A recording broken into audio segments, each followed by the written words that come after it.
আসসালামু আলাইকুম প্রিয় মালয়েশিয়ান প্রবাসী ভাই বোনেরা। এই মুহূর্তে যে যেখান থেকে আমার আজকের এই ভিডিওটি দেখতেছেন, আশা করি প্রত্যেকে অনেক বেশি ভালো এবং সুস্থ আছেন। বিগত কয়েকদিন আগে মালয়েশিয়াতে বিভিন্ন ফেসবুক বা টিকটক আইডিতে দেখলাম যে অনেকেই অনেক ধরনের ভিডিও বানাচ্ছে যে এখন থেকে, অর্থাৎ বিগত মাসের 22 তারিখ থেকে মালয়েশিয়ার যে ইমিগ্রেশন অপারেশন সেগুলো সীমিত করা হয়েছে। কিন্তু এরপরেও কিন্তু অনেক জায়গাতে দেখলাম যে বিভিন্ন সুপার শপ, বিভিন্ন মার্কেটে বা বিভিন্ন ইফতারির বাজারে, ফ্যাক্টরি, কনস্ট্রাকশন সাইটে অনেক জায়গাতে কিন্তু ইতিপূর্বে বড় ধরনের অভিযান চালানো হয়েছে। এমনকি প্রত্যেক জায়গা থেকে দেখা গেছে 200, 300, 500 মানুষকে কিন্তু কাগজপত্র যাচাই বাছাই করে সেখান থেকে কিছু মানুষের হয়তোবা যাদের একবারে কিছুই নাই তাদেরকে ধরে নিয়ে যাওয়া হয়েছে।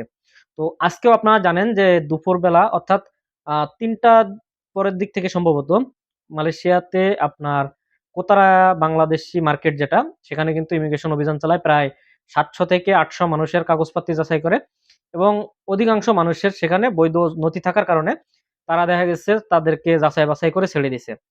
তো এই যে যাচাই বাছাইয়ের কার্যক্রমগুলো বা অভিযান বড় ধরনের হবে না, এটা আসলেই কোনো নিশ্চয়তা নেই। কারণ তারা দেখা গেছে তাদের ইচ্ছা মতো যখন যেটা মন চাচ্ছে দেখা গেছে সেটা করতেছে। আর বিশেষ করে এই অভিযানগুলো হুটহাট করে চলে আসে তারা, বা বিভিন্ন সময় দেখা গেছে এমনভাবে আসে যে কোনোভাবেই বোঝা যায় না যে তারা আসলে প্রশাসনের লোক নাকি সাধারণ মানুষ। কারণ সিভিল ড্রেসে এমনভাবে আসে সাধারণ মানুষের মতো আপনার সাথে মিশে যেয়ে দেখা গেছে আপনাকে ইনস্ট্যান্ট ধরে ফেলতেছে। তখন দেখা গেছে আপনার কিছুই করার থাকে না। যখন ড্রেস পরে আসে বা গাড়ি নিয়ে আসে, তখন অনেকেই দেখা গেছে আপনার নিরাপদ জায়গায় চলে যাওয়ার জন্য চেষ্টা করে বা সেই এরিয়া ত্যাগ করার জন্য যত সম্ভব চেষ্টা করে ত্যাগ করে ফেলে। কিন্তু যখনই সিভিলে আসে বা যখনই সাধারণ ড্রেসে আসে আপনার আমার মতো, তখন কিন্তু আসলে আর তাদেরকে চেনা যায় না বা তাদের আহ, অনুভব করা যায় না যে সে আসলেই প্রশাসনের লোক নাকি সাধারণ লোক। তখন কিন্তু আমরা কিন্তু বিপদের সম্মুখীন হয়ে যাই। এই জন্য বিশেষ করে কুয়ালালামপুর বা কুয়ালালামপুরের আশেপাশে যে এরিয়াতে ফরেনারদের আনাগোনা বেশি, চেষ্টা করবেন সেই সমস্ত এরিয়াগুলো এড়িয়ে চলার জন্য। কারণ আপনার সামান্য অসাবধানতার কারণে হয়তোবা বড় ধরনের একটা ক্ষতি হয়ে যেতে পারে।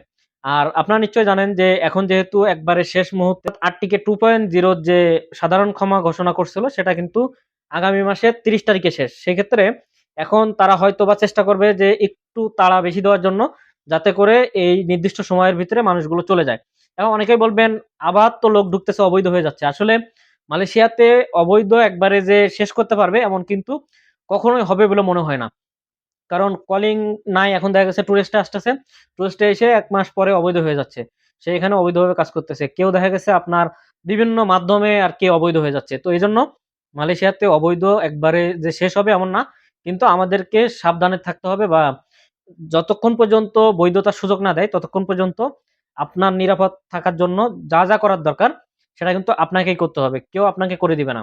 তো এই জন্য সবসময় চেষ্টা করবেন যে সমস্ত এরিয়াগুলোতে দেখবেন যে আমাদের বাংলাদেশিরা, নেপালিরা, পাকিস্তানিরা, সেই সমস্ত এরিয়াগুলো থেকে যত সম্ভব চেষ্টা করবেন দূরে থাকার জন্য। আর বিশেষ করে মার্কেট, যেমন Bangladeshi market, Nepali market, Pakistani market, এই সমস্ত মার্কেট এরিয়াগুলোতে দেখবেন যে অনেক গ্যাদারিং থাকে। তো এই জন্য এই সমস্ত গ্যাদারিং জায়গা থেকে সর্বোচ্চ আপনি সজাগ থাকার চেষ্টা করবেন বা এই সমস্ত এরিয়াগুলো এড়িয়ে চলার চেষ্টা করবেন। তো যাই হোক, যারা যারা ভিডিওটি দেখতেছেন অবশ্যই ভিডিওটি ভালো লাগলে লাইক কমেন্ট শেয়ার করবেন। আর কে কোথা থেকে দেখতেছেন অবশ্যই কমেন্টে আপনার মন্তব্য তুলে ধরবেন। ধন্যবাদ সবাইকে, আল্লাহ হাফেজ।